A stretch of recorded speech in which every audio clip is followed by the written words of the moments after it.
People follow you because they have to. That's the first level of the 5 levels of leadership according to John Maxwell. Ang tawag niya dito ay position level leadership. Kasi kaya ka sinusunod ng mga tao ay dahil sa iyong position title. Lahat ng leaders ay dumadaan dito. No? Lalo na kapag hindi ka pakilala ng iyong mga team members.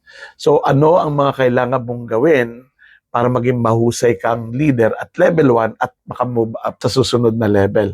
Unang-una, you need to be highly familiar with your job description and be able to do what it requires for you to become a good level 1 leader. No? Do your job well, be a dependable leader. Kasi kung hindi mo ginagawa ng tama yung nakasulat sa yung job description at ikaw ay inconsistent, people will call you incompetent and they will not be able to respect you. So kailangan mong ayusin yan.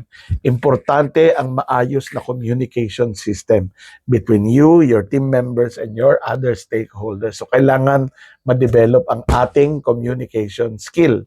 Our ability to make a connection and engage people in meaningful conversations. Anong mga sign na nag-struggle ka dito? Una, ay yung over-reliance to authority.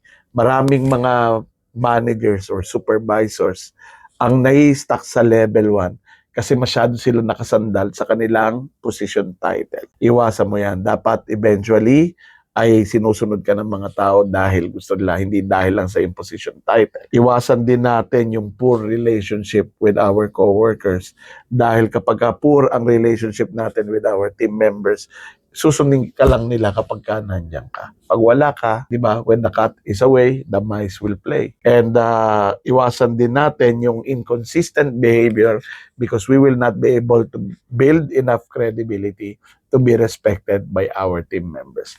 That's level 1. Abangan nyo yung level 2.